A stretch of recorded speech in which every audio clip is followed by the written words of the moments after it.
All right, Shalom. Shalom. First and foremost, we want to give all praise, honor, and infinite glory to our Heavenly Father, Yahweh, Ba'ashem, Yahweh Shai, Ba'ashem, Rahak Wadash. Our double honors to the apostles and the elders of Great Millstone who taught us His truth. Peace and salutations to the hopeful elect, those making their bodies a living sacrifice in these last days. You know, it's the younger brothers, GMS Dallas. Okay, we back on another Saturday, to serve the Lord, to do His work, and just came up with a lesson in the spirit and entitled the narcissistic behavior of Babylon and its kryptonite, because those is one and the same. uh scriptures talk about how the pride of this devil is the same thing that's going to be used for his downfall. And matter of fact, we can start with that in what is that, Isaiah, the second chapter. How his pride, he's exalted himself, but it's ultimately going to be used to bring himself low. Um, and he exposes himself, in a multitude of ways. And I wanted to kind of touch on a few things, bring out some articles, and also excerpt from a book, as well, just to kind of touch on it. But yeah, let's start at verse 12 on Isaiah 2. I got you, bro. Kind of. This is Isaiah chapter 2. And I'm going to start at verse 12. And it reads, "For the day of Yahweh Bashem Shah host shall be upon everyone that is proud and lofty." Yeah, everyone that is proud and lofty, and that's a character trait of somebody that is a narcissist, somebody that's proud and lofty. You see, narcissistic behavior. And that's what Esau Edom has promoted and pushed, through his society. And it trickles down, as the scriptures say, as the king is, so are the people, So it's no coincidence why, you got everybody on social media. They're their own idol, they're promoting themselves. They worship themselves as a god, because this devil, Esau Edom, who is in power, he does the same thing, You got it, bro. Yeah, continuing on, Isaiah 2 and 12 in the middle of the verse. "And upon everyone that is lifted up, and he shall be brought low." Yeah, so Esau Edom is going to be brought low, as well as everybody that's attached to him.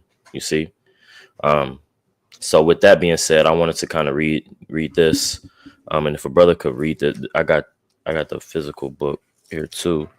If you could, it's on this side, the left side. Mm-hmm. Just start at the top. Yeah, we could read that. Let me make this a little bigger. This is a book from the ISIS papers, which it's what's the author's name on it? Dr. Frances Cress Welsing. Yeah, Dr. Frances Cress Welsing, and what she goes into is pretty much the foundation of white supremacy, the basis of it.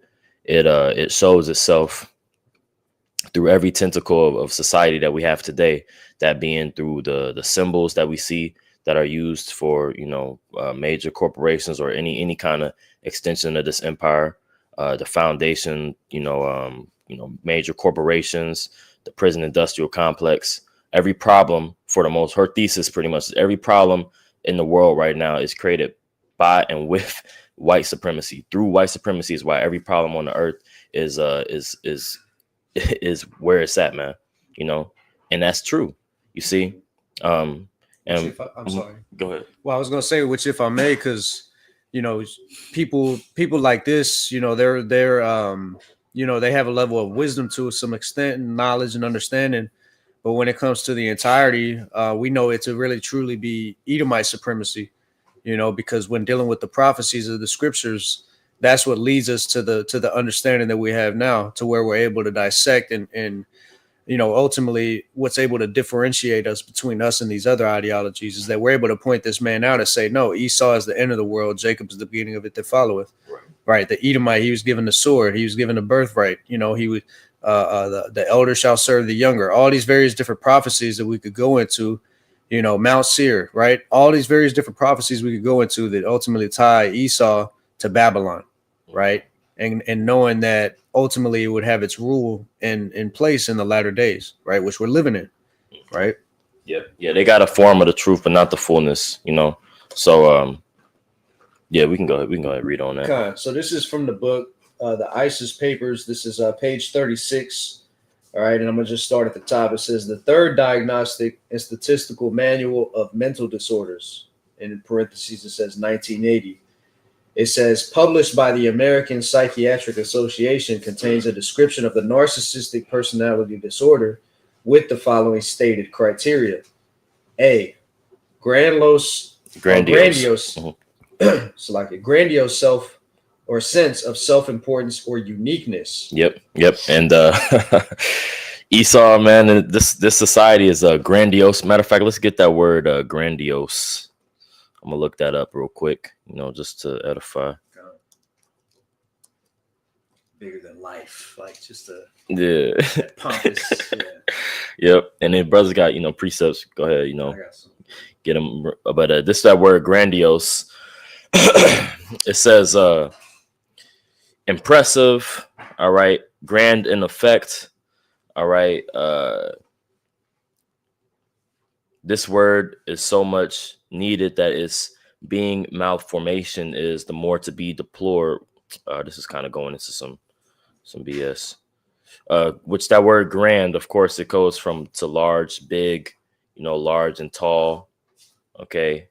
Full, abundant, you know, abundant in riches. And make me think of what is that? Revelation, the 18th chapter, you know, abundant in treasures, right. You know. So you know, grandiose. Matter of fact, I'm gonna just look it up just in a regular dictionary. Give me some more insight. It says impressive and imposing in appearance or style, especially pretentiously so. You know, you have something, Mark? No, I didn't. You want me to continue to? Well, yeah, I had a precept like it. Kind of. This is Obadiah chapter 1 and verse 3. It says, "The pride of thine heart hath deceived thee," and you can speak on it. Mm-hmm. "Thou that dwellest in the clefts of the rock, whose habitation is high, that saith in his heart, who shall bring me down to the ground?" Right. Yep. And the pride of thine heart, right? The heart being the mind. You see, and that's what a lot of narcissists have. You know, the idea in their mind that they're bigger than actually what they are. You know, that they're invincible. You see, but it says, your heart has deceived thee, you know, that deception. And, you know, it's going to show you how as we read in this book, it's going to show you how he's deceived and how, you know, even in his own literature, he's deceived, you know. Mm-hmm. Did you want to continue on in point B? Yeah. Yep. Okay. This is back in the ISIS Papers again, page 36, and we're going into point B. On this page, it says preoccupation with fantasies of unlimited success, power, brilliance, beauty, or ideal love. Mm-hmm. And I mean, that's obvious. You know, he's trying to complete his enterprise, finish all his you know, his matters, right? And he has his idea of you know, a utopia, you know, surrounded by death and sin. You know, he wants. This man is the author of death. You know, he's pushing death throughout the world, but yet is looking to obtain immortality. Like, what sense does that make? You know? I got something for you. Go on.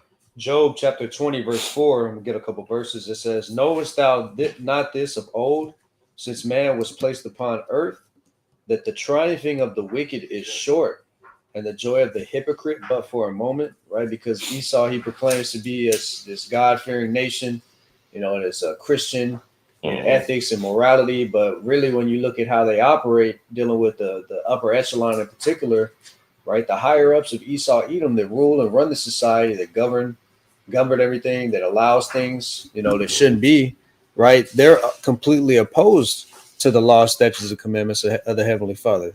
Right. Psalms the 50th chapter, right?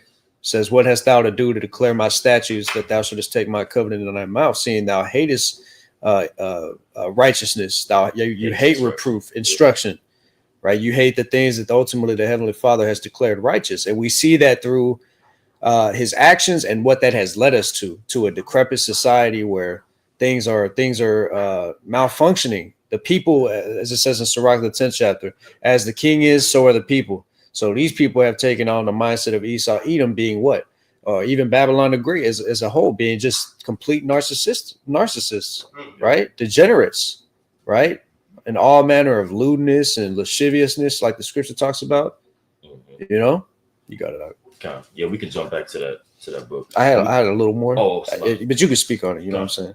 It says, verse 6 to 7. It says, though his excellency mount up to the heavens, and his head reach unto the clouds, like we read. It says unlimited success. You know, though you actually have gotten to a point where you're setting your nest among the stars, the ISIS, the Space Force, you know, these different rovers and things, and like all these this type of weaponry. I recently watched a movie with my woman. It's like in the top 10 on Netflix, which the end kind of, I don't want to get on no spoilers, but the end was like shit. It was like a letdown, but it's called damn, what's it called, bro? Pretty much is dealing with the like the higher governmental officials, and they pretty much see this nuke coming towards them. And they're like, well, it's not coming from China. Like they're on the phones and stuff like that. House of Dynamite? Yeah, House of Dynamite. You saw it? Okay, yeah. But that's what it's called. A House of Dynamite. Yeah. And all in the movie, they was just like the type of, he was like, they sent out this thing. I forget what they called it in the movie, but it was like to pretty much hit the nuke at 7 million joules so fast. It like keeps up. It like catching up to the nuke on their radar, what they have on the screen.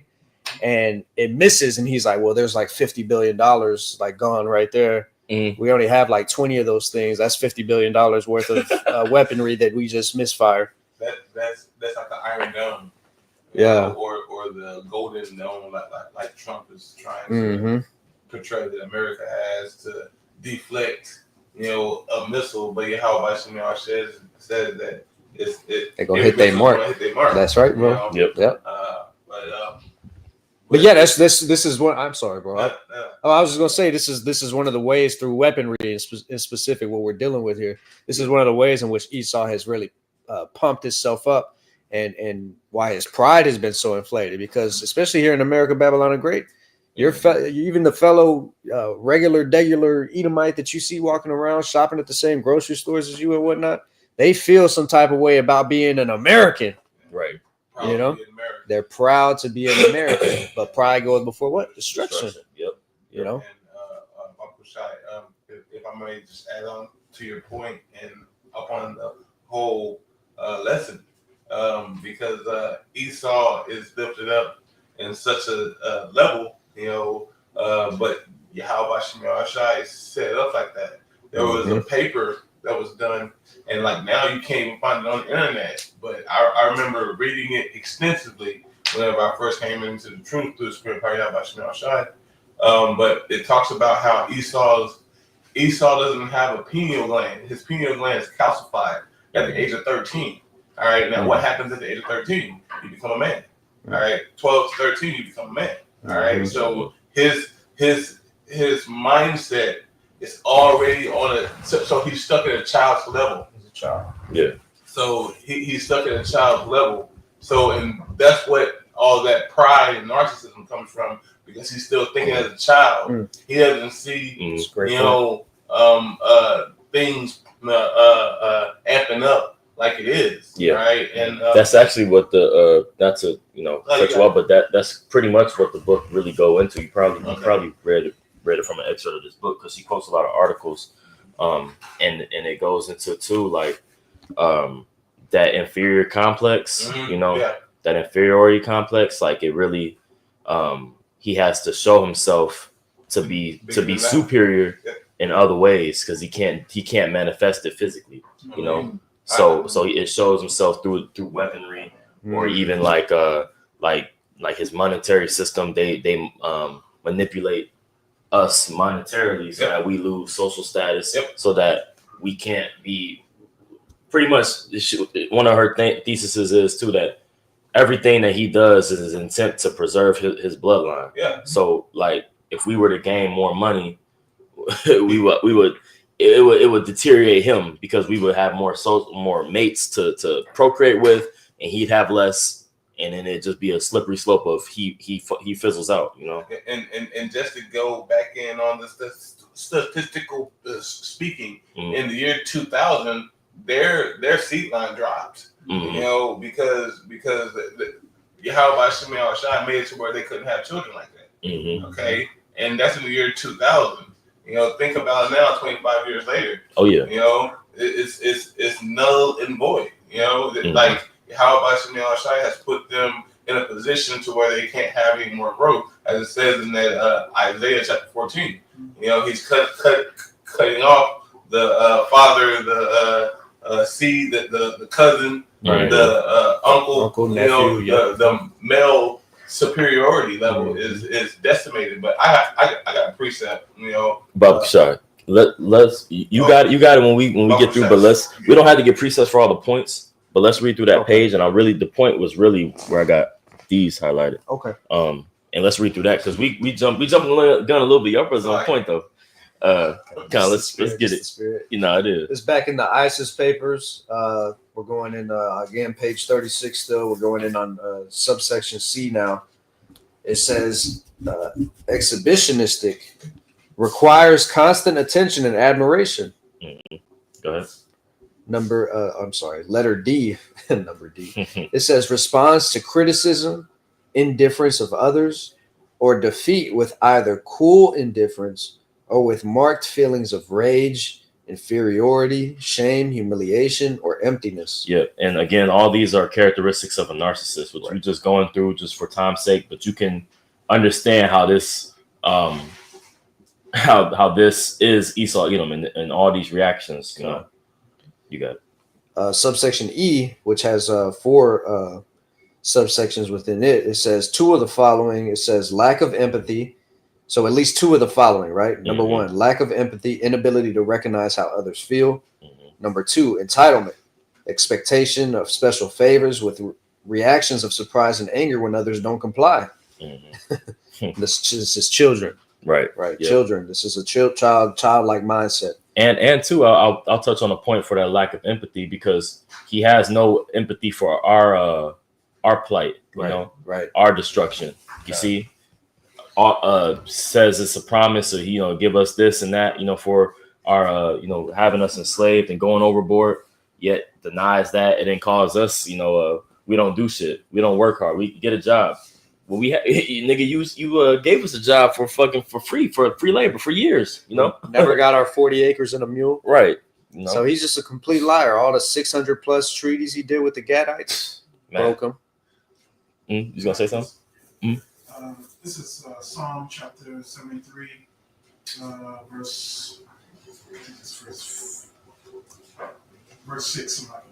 It says, "Therefore pride compasseth them about as a chain, violence covered them as a garment." Me and my op kind of talking about this, previously. You have to be a narcissistic in order to create what you call what they say, manifest destiny. Right. It said and I just pulled it up on the Google. Manifest destiny was a 19th century belief that the United States was destined to expand across the continent. And it says core beliefs. It says divine mandate. Proponents believe that God had chosen America to expand their dominion across the continent. It's like the piece going into how can you come over here when you already had indigenous people here, right? So and then basically remove them, basically genocide, Native Americans, and then create a whole system trying to validate what equality is, right, for so-called Jacob. Yep. Okay, you got it, bro. This is back in again subsection E. We're going to point 3 and 4 under the 2 of the following, right? So it says interpersonal exploitiveness takes advantage of others to indulge his own desires or for self-aggrandizement with disregard for, which I'm not even sure what that word means. If your brother wants to, to self-aggrandizement is like you see somebody do something and it triggers you for emotional response. Like for you, it pleases you, right? Like you see somebody to fail, or like you set up a trap, right? It's like it pretty much is like it turns you on to like see that person fall in that trap, you know, like, or you see something happen to them, like that's in a bad way. It's like, damn, okay, I made that happen. Like, yes, you know, like that wine, you know, evil, just like the villain. The villain, he'd be plotting like, damn, how am I gonna get to who? Like he's looking at all the cameras in his dungeon somewhere with all the street cameras, the stoplight cameras. And he's like, oh yes, we're about to take over now. Yep. You know, he's got a hard on for destruction and oppressing people, man. Yep. Yeah, it's like I mean, he want praise too, you know. This man wants praise. He sits in the temple as God, wanting to be worshipped as if he is God, you know. This man wants praise for that stuff too. Can I get a precept on it? Okay. I know you want to get through it, so just Baba Shah, let's get through it real quick. Because the point, y'all making good points, but really the next portion is where y'all, you know, your precepts you'll be able to expound on it better. Okay. It says point 4. Well, I'm gonna read point 3 again. It says interpersonal exploitiveness takes advantage of others to indulge his own desires or for self-aggrandizement with disregard for the personal integrity and rights of others. Number 4, relationships characteristically vacillate between the extremes of idealization and devaluation. Right. You can keep going. As a matter of fact, you could just jump to the next page. Okay. The next that section you want? Yeah. Okay. Just jump into the section that the brother has highlighted, which is just a paragraph down from where we left off. It says, for further understanding of this perceptual failure, let us return to the Greek myth of Narcissus. Narcissus. Right. And this is a Greek mythology of where you get the word narcissus, where it comes from. And it's going to expound like on the, you know, the symbol behind that. Okay, you got it. According to Greek mythology, is it like Narcissus? Yeah, it's Narcissus. Okay, okay. Yep. Narcissus was the son of the river god Cephissus, and the nymph Lyriope. Yeah. Lyriope. He was distinguished for his beauty. His mother was told that he would have a long life, provided he never looked upon his own features. However, his rejection of the love of the nymph Echo or of his lover Anemius drew upon him the vengeance of the gods. He fell in love with his own reflection in the waters of a spring and pined away, in parentheses it says, or killed himself. This ancient mythological symbolism displays the difficult and white collective has...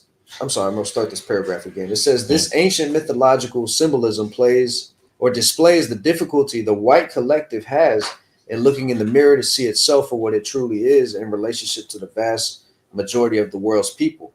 Indeed, if it faces itself with its puffed up attitude of white superiority, it will disintegrate. So again, the the symbol of Narcissus, right, which he's pointing out in his book, Narcissus was a quote unquote Greek god that, you know, was so beautiful that, you know, he fell in love with himself when he looked at his reflection. That is the same analogy that you can use with Babylon the Great. When it's faced with itself and its reflection and the things that it's done, its quote unquote beauty, right? That's when it kills itself. You know, when it's faced with what it actually is, you know, when it sees itself for what it actually is, that's going to be the death of it. So us actually showing itself what this place is causing the downfall of it. And just like where you get the term narcissist from, you know, the narcissistic behavior, how you understand how a narcissist is dies is through revealing who it is, you know, showing you who it is. Like I knew it was you. I knew you did this, and that. They can't live with that, you know, showing them who they truly are, you know. That what you just said, that's what I thought the definition of a vanity was as well.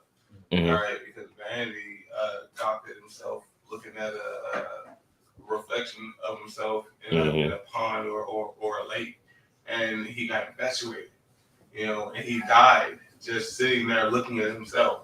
Because he didn't eat, he didn't drink, you know, he was just in awe. Yeah. You know, and that's America. That's Esau, Edom. That's, you know, from the blue collar all the way up to the, you know, high dollar. You know, because this whole world is stuck in, that's a sin. You know, because you're loving something else more than Yahweh Shem Yahushai. You know, but you know the heathen wasn't given the laws. You know, but you got it. But they're gonna obey them in the kingdom. Yep. And that's what we're ready 100%. for. Can I get you a precept? I'm slacking. No. Yep. Let me get you this quick precept because you know you're going into something that's heavy and it's spiritual. This is Numbers 14 and 18. It says the Lord is long suffering and of great mercy, forgiving iniquity and transgression, and by no means clearing the guilty, visiting the iniquity of the fathers upon the children unto the third and fourth generation. Because I was reading what you're reading, that book of what's it, ISIS? The ISIS papers. ISIS papers, and it goes into you know, various slave owners. One specific one was Stephen Duncan. He owned over 1,000 slaves. So I'm saying this because those same spirits are coming back in that you know, prideful state of mind. They don't remember who they are, but they still have that same spirit and behaving the same characteristics. And this is the time that the Lord is making them known. Well, you know, we talk about the elites, the DuPonts, Oppenheimers, right? Rockefellers. Those same spirits are coming back. So you know, the works are being declared. So we're going into pride of America.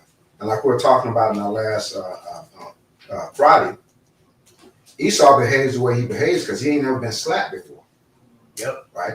He's that disobedient child that rises up against his own father. And that's the worst feeling you can have. Your own son raising himself up against you. And that's the same way he looks, you know, to Yahweh Shem Shai.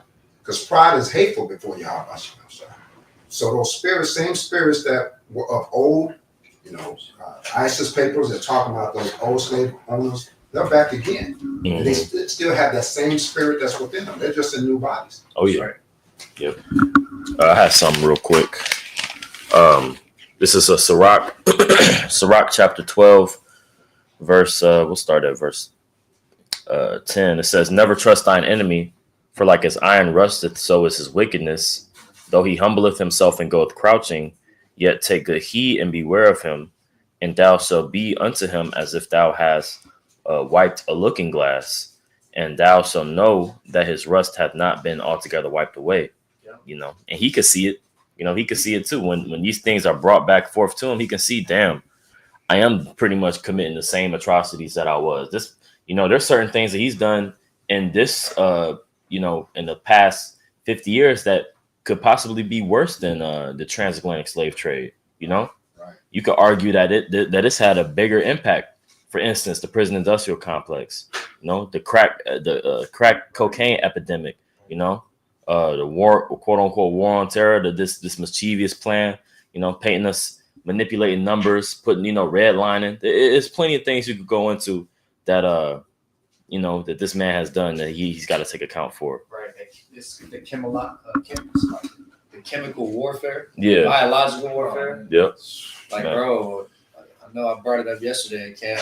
Priest House and Wafia shared that video in the chat like two days ago, maybe, dealing with the farmers and how DuPont, those that started the Teflon chemical to create non-stick pans and stuff like that. Like that chemical, how toxic that is for humans, and how each and every one of us in this room, you know, hey, it's only through the spirit really that we're still here because we all have a level and percentage of that chemical in our blood right now as we speak. Yeah.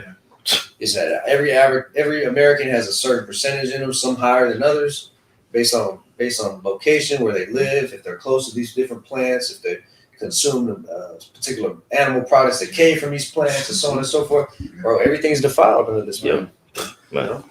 Even speak on that, I was looking at this guy was going through about the water we drink. You know, it has these toxins in it called particles per trillion. Forever chemicals. That's forever chemicals. Yeah, forever. That's what I'm referring to. PFAs, I think. And it's called PPT. And I was looking at that and I'm like, man, this goddamn devil, man, this is all he do is destroy everything. Because out of the drinks, you know, that he was displaying, it's like we drink them, and it's like I thought about that precept there, you know, that we was gonna you know, drink poison and not die.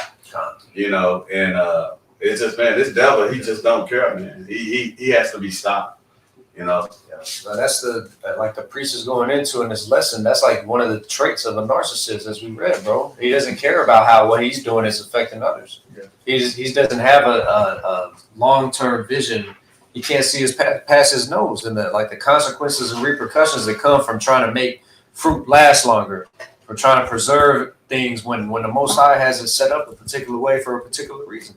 He's trying to be as the Most High, as the Scripture says. Yep. You see it? Can I say something real quick?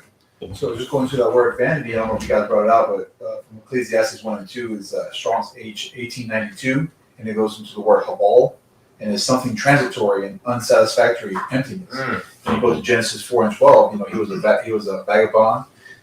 You know, let's talk about the spirit of Esau and how the ground's going to be, dead essentially, and you have to add all kinds of stuff to the ground just for it to be fertile. Right. Mm-hmm. Yep. I have something else too. This is just because, like, again, the point of me bringing out that book and what's within it is, you know, the job of the prophets is to call these things out. You see, the job of the prophets is to show these things. Of course, a part of that is to show our people our transgressions, as it says in Isaiah. What is that? Is that the 55th chapter? I believe, if I'm not mistaken. But you know, matter of fact, let's get this Isaiah 13, I think. Yeah, Isaiah 13 and 2. I can read it. Come. Isaiah 13 and 2, it says, "Lift ye up a banner upon the high mountain, exalt the voice unto them, shake the hand, that they may go into the gates of the nobles." Yeah, shake the hand that they may go into the gates of the nobles. You know.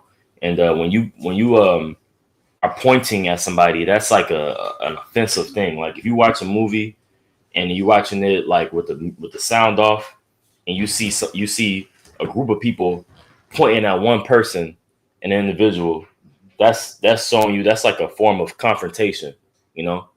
Or if you or try to do that, like what go in your, I mean, you might get shot here in Texas. You get in your car and you point at somebody outside your car. They're gonna feel like they're attacked. You know what I mean? That's true. And that's what this scripture is. Because imagine that. Imagine somebody having a nerve to, in the ancient world, pulling themselves up to the gates of a noble and pointing at him. You know, that's what we're doing. That's what we're doing in the spirit. And the narcissists can't handle it. That makes their skin crawl. That makes their skin boil, saying that you're the problem. You're this. You're that. Yeah. You know. Can we read that again, Papa Shai? Oh, yeah, my bad, bro. No, you good. Isaiah 13 and 2 again, it says, "Lift ye up a banner upon the high mountain, exalt the voice unto them, shake the hand that they may go into the gates of the nobles." Mm-hmm. Yep. And that's what we're doing, man. We shaking the hand that we may go into the gates of the nobles, you know, to call them out, to point them out. Who's the wicked? You know, the elder apostle Gabar did a lesson, you know, going into the mystery of iniquity, you know. The mystery of iniquity that's always been something who is, you know, well, of course it was always a question of, you know, the mystery of the Gentiles, right? But we know what that means now, you know. But also too, it's a mystery of who's the devil. You see, that's the balance of things. All right, that was always something that was our forefathers, you know, were curious about, you know, and that we lost due to a point of time. But see, these things are now being revealed, you know, through the fullness of the ministry. That's the kryptonite. Yep, and yeah, that was the thing that killed Narcissus, was his own reflection, that mirror, that proverbial mirror being shown to him. You know, you got it, bro. 2 Thessalonians 2 and 8, it says, "Then shall that wicked be revealed, whom the Lord shall consume with the spirit of his mouth, and shall destroy with the brightness of his coming."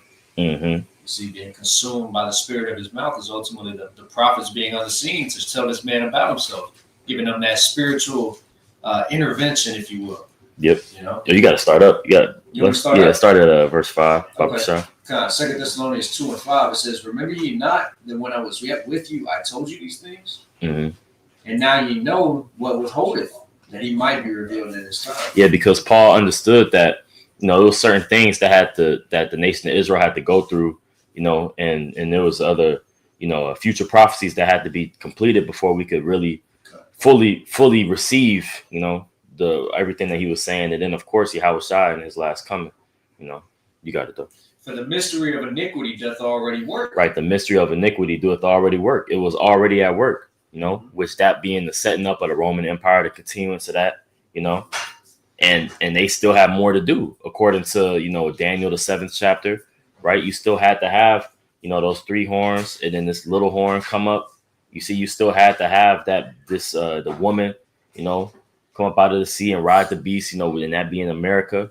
You see, you got it. Only he who now letteth will let until he be taken out of the way. Mm-hmm. And then shall that wicked be revealed, whom the Lord shall consume with the spirit of his mouth, and shall destroy with the brightness of his coming. Mm-hmm. Keep going. Even him whose coming is after the working of Satan, with all power and signs and lying wonders. Right, his working is after the working of Satan with all power, signs, and lying wonders, man. Because you can see it. You can see the signs that this man uses, the devil uses. You can see all everything that he does is what the devil would be doing upon the planet Earth. You ask ChatGPT, if one nation was prescribed as the devil upon the planet Earth, what would they be doing? And what would they look like? And who fits this? Line them up. You're gonna see it's the damn Edomite. Matter of fact, let me pull this video up. I'm hoping I can share this. And it's funny, speaking of that Esau Edom, if you go to Chat GPT, that he when it comes to Edomites, they done away with, which he's running from his identity. Also, he wants to get rid of, the so-called Negro, Latinos, and Native Americans identity as well. Get that out of the history too, because then it removes us from being revealed on who's who. Every other nation, it's fine on their history. But when it comes to Jake and Esau, it's like, hey, we got to erase that. You saw that with this administration moving on. Live by the state line in a southern state, you need to stop scrolling. This is fucking. Salaki, y'all, real quick. Let me see. I pulled the wrong one up. Yep, which I'll say this too, because we read in that 2 Thessalonians 2 and 9, even him who's coming is after the working of Satan. When you go into that word working in the Greek, it's energia, dealing with the frequency, the vibration, everything. This man is tapped in on a level to where he's able to manipulate the elements. He's able to manipulate on a molecular level, bro, and he does that via what we mentioned before, the chemicals that he puts in the water, the food, the air. Right, the programming via it's right there. The word programming in itself, right? Programming via TV, media, cellular devices, social media, right? The news, right? His indoctrination system, the public schools, even private schools. Yep. Brother mentioned that prison industrial complex, the government entities that exist, the judicial branch, the legislative branch, all these various different branches of government. Everything's working up against, right, the people, man, to keep us in a perpetual state of being slaves, ultimately, right? Because if you got a people conquered in mind, then you don't have in the body. Right. They'll willingly go and work for you for 40, 50, 60 years of their life. Yeah. Just to get a pension and, find some sort of benefit in it. But ultimately, they lose when it's all said and done. Their generation following them is going to lose even worse. Mm-hmm. You see? Yep. Can you read up on that verse 8? You want me to read verse 8 again? Yeah. 2 Thessalonians 2 and 8, it says, "Then shall that wicked be revealed, whom the Lord shall consume with the spirit of his mouth." Okay. And that's happening right now through the prophets, because he's receiving that judgment right before Yahweh shall return. You see? So, this devil, he's gonna get what he's deserved. But as you were speaking, because this is part of what the priest over here was saying, that what they're falling away, you know, we had to be oppressed together first. Those things that had to come before Yahweh shall return, we had to be oppressed together. And then the prophets had to wake up and remember that, you know. So this is part of him, you know, his kingdom father, you know. Yeah. Yep, that's That's that why- total recall. I'm sorry, I was just gonna make one more point. Go ahead. That's why that Revelation 11 goes Yeah. into what it goes into. Yeah. That's 50 years when we were oppressed, and then we stood back upon our feet with Right. great exceeding armor, and it says that the fear fell upon them that saw us. Right. You see, because that's synonymous with the Edomite knows synonymous with the Israelites waking up is his detriment and demise. Yep. Bob Shaw, can you get Zechariah 12 and verse 1? Zechariah 12 and 1, it says, the burden of the word of the Lord for Israel, saith the Lord. And when you get that word burden, it goes into, you know, like an actual burden, like something that you bear, something you carry, but also too, you know, the root word of that in this context, it goes more into you know, to the upliftment. Matter of fact, if a brother got the blue letter on deck, For that, yeah, you want that word burden? yeah, kind of, and then you can go to the root word on it. I'm gonna pull it up on here too. Yeah. I'll finish off the verse. Zechariah 12 and 1, it says, the burden of the word of the Lord for Israel, saith the Lord, which stretches forth the heavens and layeth the foundation of the earth and formeth the spirit of man within them. Now we're going to grab that word burden here in the Hebrew. All right, Strong's H 4853. All right, Mashah. Okay, Mashah says, it's like I'll go into the root. I'm going to say the root. It says Nashah. Nashah. All right, it says to lift, bear up, carry, take. Right, to lift up, to bear, to take, carry out, forgive. Right, to be lifted up, be exalted. It's a to support. To the second one when you go to subsection B. Yeah, subsection B. Oh, okay. Support, sustain, endure. I don't think I got the right word, bro. Oh, for real? Not sure. The burden, right? Yeah. Okay. And then when you hit the root word, it's NASA, like NASA. It says to. The shot. To bear, carry, support. I didn't see that word, support. It says to take. Oh, okay. Subsection C. I got you. Oh, is that what I'm on? Yeah. Okay. To lift up, exalt, support, aid, assist. Yep. It says to take away, to carry off, to forgive.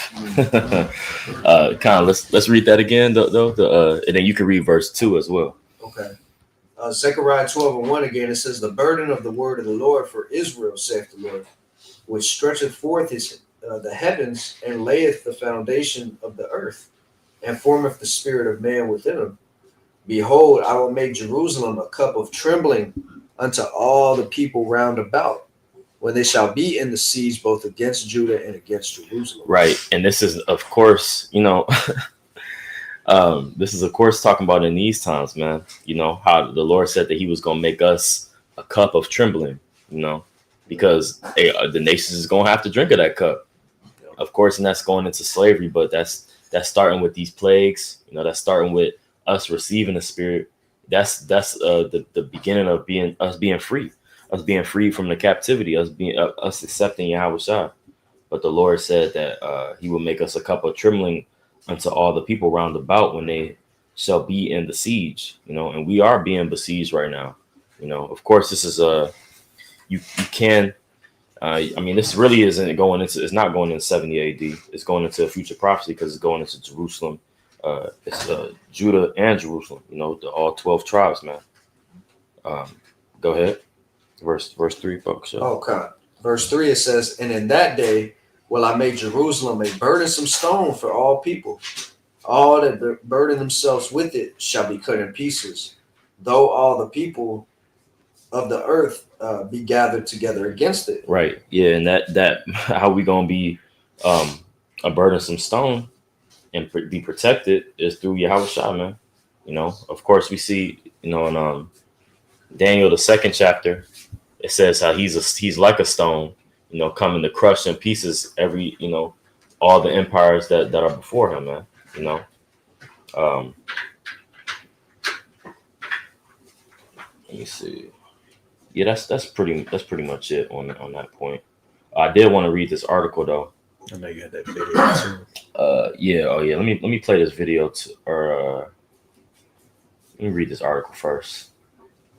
It says Salaki, let me open this up. This is an article from CNN with a big ass ad at the top, of course. It says European colonizers killed so many Native Americans that it changed the global climate, researcher says. You know, so this nigga want to talk about, you know, how the fact that you can't you want a 12-ounce steak, right? Your third this week is causing global warming. What about this? What about this atrocity? You know, this is just pointing out his wickedness. I can make a point. Mhm. I was watching a video yesterday going into these Native American reserves, you know, and the condition that most of these places are in, it's like they were interviewing this Native American woman, and she said, and they're asking her, like, so how do you feel?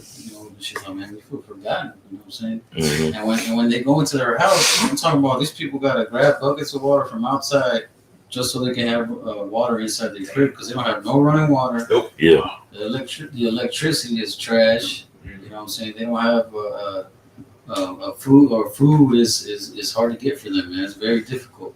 You know what I'm saying? These people are literally washing their hands in a plastic thing, you know what I'm saying, and washing themselves with, you know what I'm saying?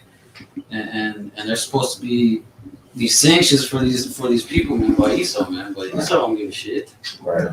If I can ask what you're saying, because I did a lesson on that, man. So we Googled Native American genocide in the United States, right? And it goes into, it's pretty long, I'm not going to read it, but it says here under deaths, it says 96% population of the Indians, all right? It dropped from 96% population dropped from 1492 to 1900s, up to 4 million were killed. If you scroll down here, it says perpetrators. Mhm.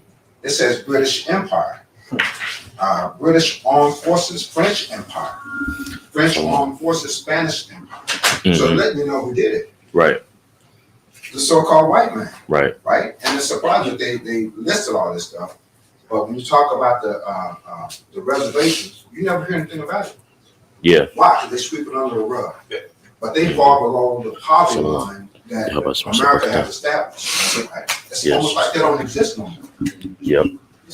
Yeah, and too, not only killing the people on the land, but actually the atrocities against the land too, because the nigga was so bloodthirsty that he was killing the bison so that they couldn't even eat. So damn near the majority of the bison. I mean, it's almost the damn bison is almost extinct, man. You know. If I may say, because I was traveling one time and I ran into somebody that sat on the board. He said that before Christopher Columbus came over here, it was over 3,000 different tribes. Yeah. Okay, and that's over 3,000 different tribes. Okay, and they got decimated. Okay, they got and it was over 100 million people that died. Yeah. All right, Esau doesn't categorize Jake in a proper sense.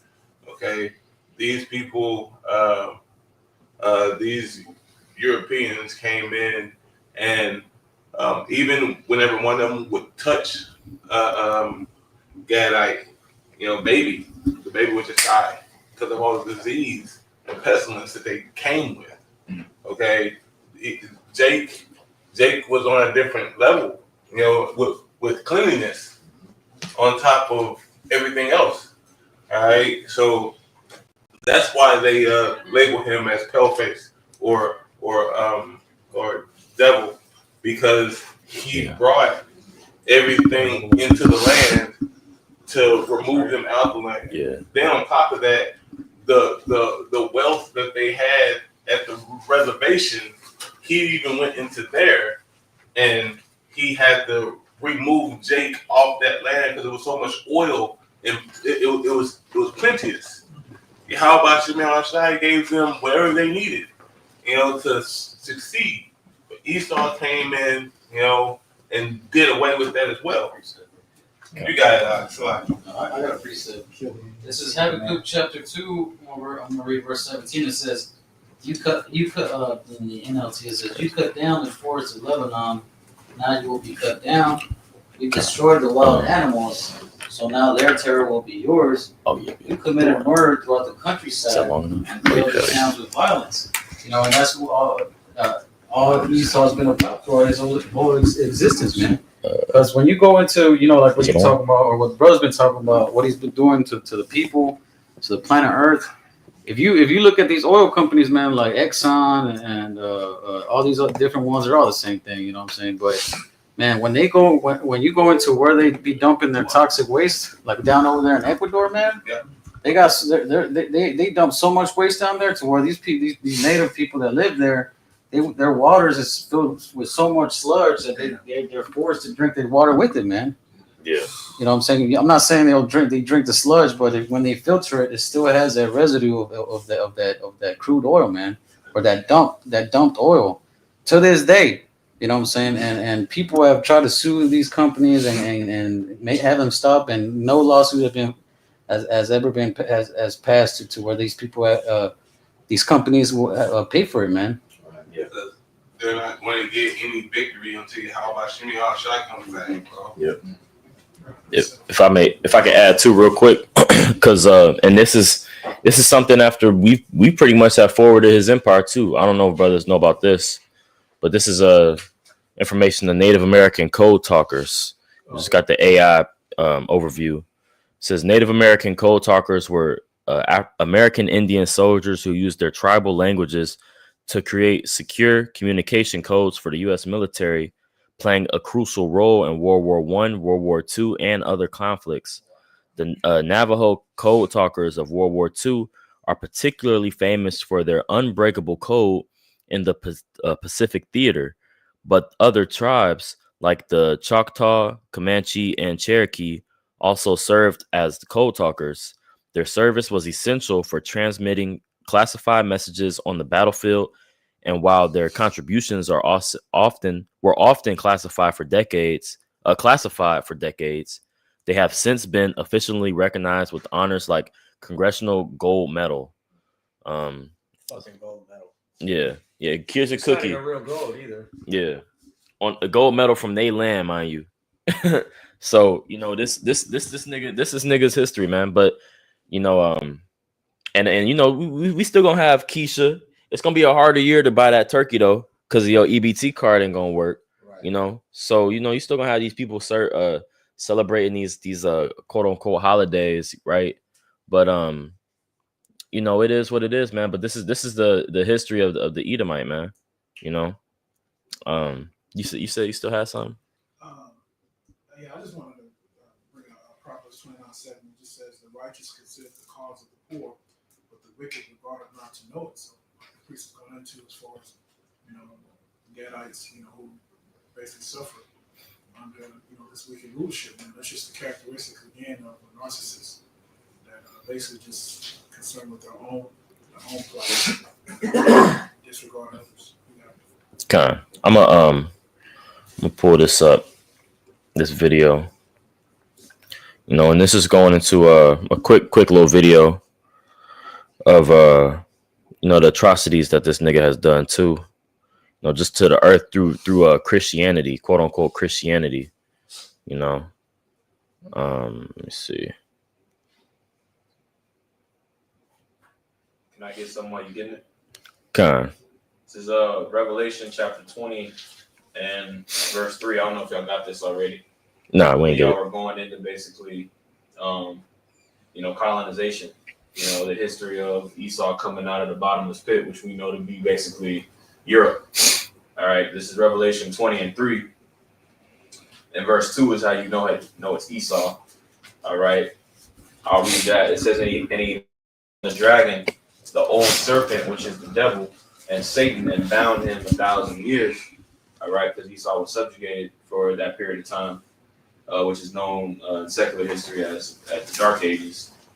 Okay, verse 3, it says, and cast him into the bottomless pit and shut him up and set a seal upon him that he should receive or deceive the nations no more till the 1,000 years be fulfilled, and after that he must be loosed a little season. So like brothers was touching on the history, all those atrocities happened in a little season. You know, like those millions and millions of deaths. You know, like in history they talk about, you know, Genghis Khan, you know, the Mongols, they killed all these people, and you know what I mean? Yeah. But what about Esau? Right. That's really the greatest, like statistically speaking, that's really the most devastating loss of life in a short period of time that we've ever seen. But that's not talked about.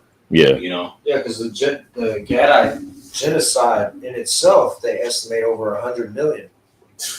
Over 100 million. I mean, there's 350 million people, quote unquote, in the U.S. right now. So, and we know Esau lowballing with that number. Yeah. You know what I'm saying? Because it's things you can't really quantify for, like the brother was talking about, like the disease that they willingly spread, like they strategically spread. You know, like this is certain things that you can't even like affects a lot of the people on those reserves today.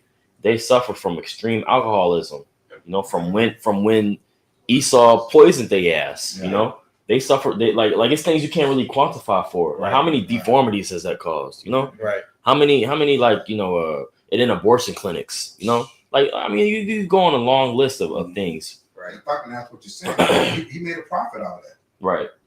What do you think Big Pharma came out of? He introduced diseases, and now he's making a profit from it. Right. You have Donald Trump talking about he's not going to go to the G20, convention in South Africa because the so-called blacks there have been committing white genocide. As much shit as they've been doing, right? And it's been proven that he's lying because it wasn't no damn white genocide. Yeah, but he's been doing all this shit throughout history. You know, that's why Psalm 58:3 goes into effect. You know, he comes out the womb lying. He's so good at lying that you know you believe him. You know, believe himself. Yeah. The way he can sell you, he convinces you that you have a disease. Mm-hmm. You have to come to him for the cure. Right. He's never going to cure you, right? Because you have, you know, a lot of so-called blacks, Latino, Native Indians that go to him for salvation. Oh yeah. And he's going to kill you in the end after he's sucked you dry of your money. And this is not medical information.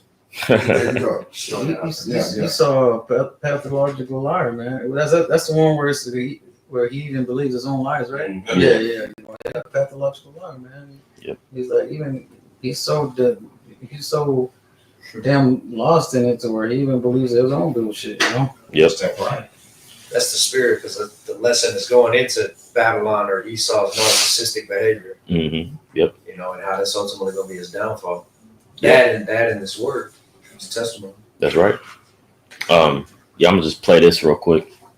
Christianity is far more violent than Islam, and you've been brainwashed by the Western media. I'm going to prove this to you in less than 45 seconds. Who started World War I? Christians. Who started World War II? Christians. Who killed 20 million people in Austria? Wasn't the Muslims. Who dropped the atomic bomb on Japan? That was Christian. Who killed 100 Native Americans in South America? You guessed it, not Muslims. What about the 50 million Indians in North America? Oh, you guessed it again, not Muslims. Point number 7, maybe this was the Muslims. Who kidnapped 180 people from Africa? Oh no, that was also 180 million. Did you also know that 9 out of the 10 countries with the most prostitution, all of them are Christian? And every single country with the most alcohol addictions is also Christian, and there's no alcohol addictions in any Muslim countries? And the list keeps going on. Did you know the top 10 countries with the highest murder rates? You guessed it, every single one is a Christian country. Now, the only time it does get to Muslims is when you get to the 6 deadliest gangs in the world. No, never mind. They're all Christians, not a single Muslim. And then, of course, number 12, all of the Christian nations have the largest drug cartels. When is the world going to wake up and realize Islam is not the problem? Now, this video is not to hate on Christianity. It's to show you the fact that Islam is not what the media shows. Get your facts straight. Christianity is more violent than Islam. That's because these damn, damn Islam nations, man, they stick to the customs, man. Yeah. So they old customs. You know what I'm saying? And Christianity is really that American, like, do what you want, man. Yeah. Come back on Sunday and you good, you know? Yep. Holy Spirit. Mm-hmm. You know? But hey, not to boast in both of them, all right? Because Christians and Islamic, both of them are going out. Yeah. Because they're not following the will, strength, and power of Yahweh Shai. The only power that's on the face of the earth. Right, because if I may, bro, the standards that the brother mentioned, the standards that they got in the Quran, a lot of that they got from the scriptures, bro. Right. Yeah. Muhammad, he got that from the priesthood, bro. Yeah. Mhm. You know? If I'm not mistaken, I think Rob, you sent me an article, and Catholicism was the one that was helped prop up and fund Islam. Yeah, there's an old school lesson by the apostles going into that on how Islam is, I mean, even historically speaking, it's relatively new. Yeah. You know what I mean? Like as far as the length of years it's been around. But yeah, it when you go into it, the Catholic Church basically had a hand to play. And you know, it coming to pass. But that was funded through the baby caps. You know, Yeah. you can pull that up on the internet because that's where that being funded through was that Great Britain. You know, so I mean, when we all understand, as a whole, Esau, Edom, is the devil. But when you start looking at what is that? I think we went into it, the 3 unclean spirits. Mm. Fraud. Right. Mm-hmm. And all of that plays a big part of with the baby caps. Mm-hmm. And then all that ties into Pope Alexander's Right. of Rome, Khadijah and Muhammad. Our slavery. Our slavery. Everything. Everything ties in. It's just the world doesn't want to see it for what it is. Mm-hmm. Yeah. But you got it, so But yes, like the brother said, I mean, the world don't want to see it for what it is, but they're being forced to right now through the word of the prophets, through the word of the ministry, through the elders on down, what they've done. All right, this knowledge being preserved. Everybody's been coming there. It's come to a crossroads, and this being made more obvious who the devil is. Through legislation. All right. I'll quote this book again. The ISIS papers said racism. A concise definition of it is prejudice and power. And this man, is quote unquote, this is the land of the free. Judgment is blind. You can go to court in your court system and get trial. Every man is given a right to trial, right? But this man is making moves with with no restrictions, man. This man is just making. He's had the utmost control. So you can see, like okay, who has the power and who's being prejudiced. So who's the true racist? But you calling out quote unquote black Hebrew Israelites. We the problem, he's making executive orders. Yeah. So that's you had a precept. I got a precept. Kind of. We had an hour too, so I'm just This is Wisdom of Solomon 1:9.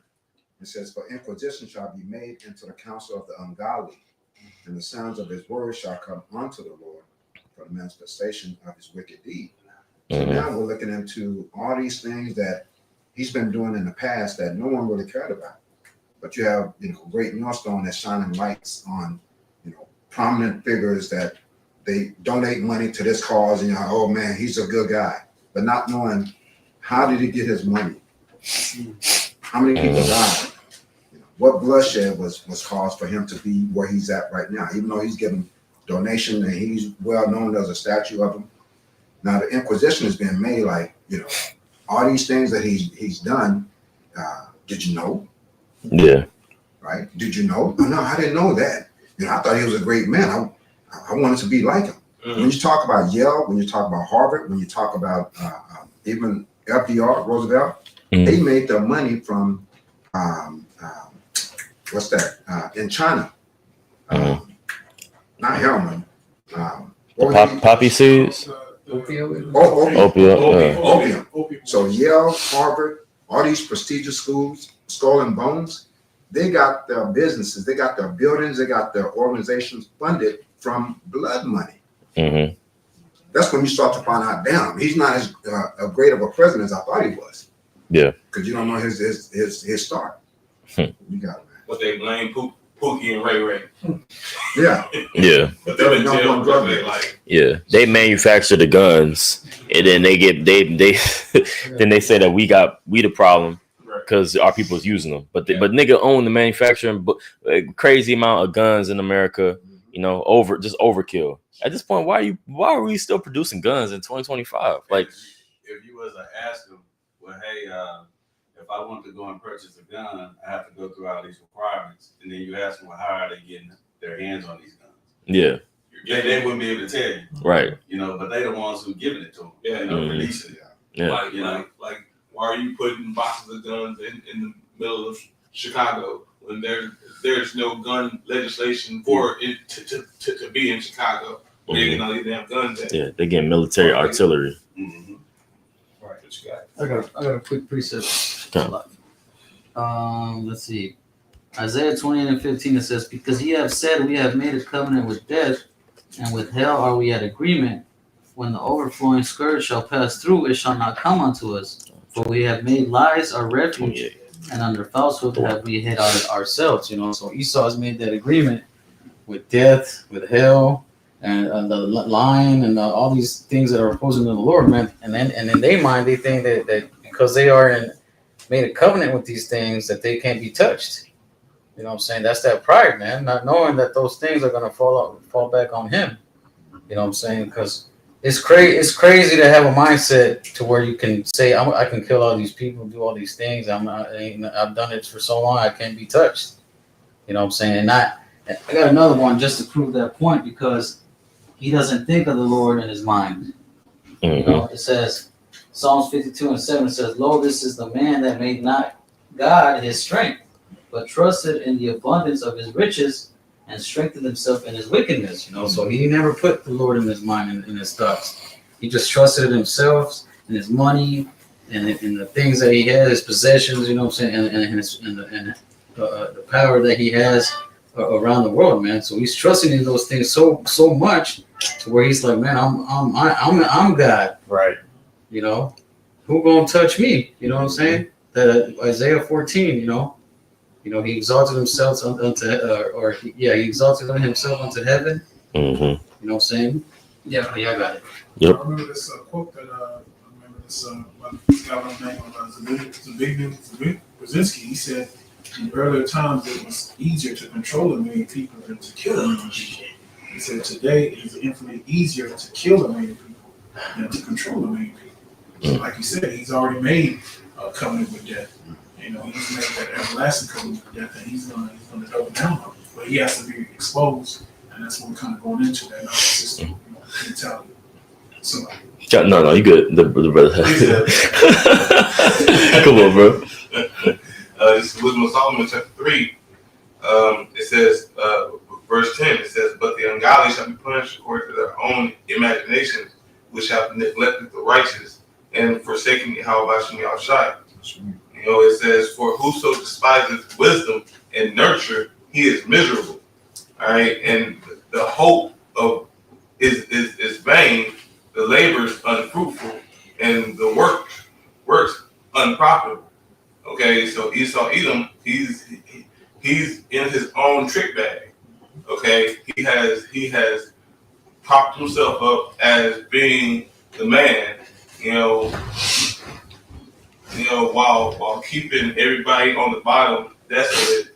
All right, but now his pride is going to show that he is miserable, and there is nothing in him that can last any longer. How about Shemi Al-Shai's about to put him down? Mm-hmm. You know what you got?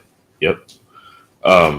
I'll read these off the comment board. The brother Gadar, the water brother. Shalom. God, that's real quick because this is a good one. This is Ecclesiastes 7:13. It says, "Consider the work of Yahweh, for who can make that straight which he hath made crooked?" And that's true, man. This man he was made to be the devil. He was made to be a narcissist in love with himself.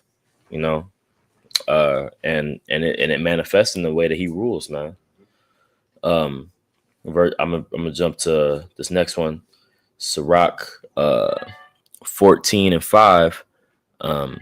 He that is evil to himself, to whom will he be good? He shall not take pleasure in his goods. You know, so if I may, that's what these lower level Edomites are figuring out. yeah.